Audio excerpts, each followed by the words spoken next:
This is something I have been hoping for weeks now. We finally have a wet time trial. We're in Audi TT at Tsukuba and it is raining. Those of you who have been watching for a while now will know I love low grip road car time trials. And those of you who are new here, where have you been? Hit the subscribe button and let me show you how to drive this lap at Tsukuba.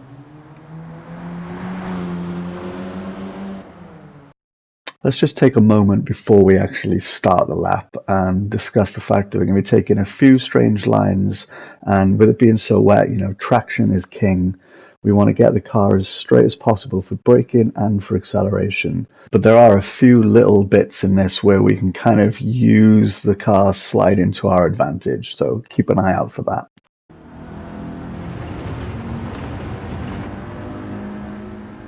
Right, first braking point, you can use this bit of tarmac on the left to pick it out. Small amount of steering to aim towards the middle of the track, and you want to stay away from the puddles on the inside and keep that grip that's sort of in the middle of the track.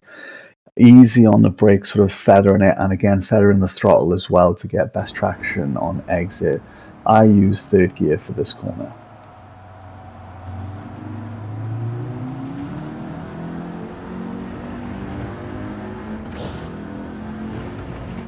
Okay, so braking for this hairpin starts around here, and you kind of want to draw a straight line between this curb and the next curb, and think about it that you're going to be coming to a stop and turning after the next curb. You don't want to stick to it, you want to go past it. Watch what I mean now. See how it feels like we've slid too deep, but actually it allows you to pull back and you've got better traction to accelerate towards this next corner, but not for long because we're hitting the brakes. It's kind of a more traditional line through this corner. Take a little look. Easy on the throttle in third as we accelerate out of this corner, and then watch for this switch back, and I sort of almost short shift into fourth. Now we need to prepare for this next hairpin. We're going to sort of aim again, middle of the road, and a bit like the first hairpin, it's going to feel like we're overshooting this, but actually it's going to get us better traction. I knock it down to second for this one, and you've just got to be really careful where you apply the throttle and how much you apply the throttle. Minimize that wheel spin and get as much traction as you can, because it's actually the longest acceleration zone on the track coming up. See how deep we're going into the corner, but as we cut back we get maximum acceleration down this next straight and we carry all that extra speed. So even if your ghost is up, if you've taken like a more traditional line, you're going to start gaining that back. So now it's braking zone for this final corner. It is important, but I feel like you can play around on the brakes quite a lot in here, and it's just waiting for that sort of first moment where you can actually hit the accelerator and come through a very late apex and carry loads of speed over the start finish line. And don't forget, you can run quite wide on the exit without incurring a penalty.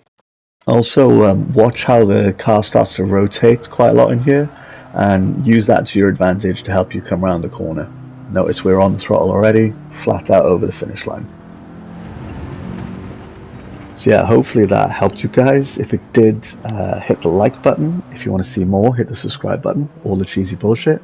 And I'd really love it if you guys just leave some comments, let me know whether this was any good, what I could do better, what your times are, and keep that conversation rolling throughout the next 2 weeks. I want to see where you guys end up. And another little hint that I just remembered as well, turn up your temporary exposure.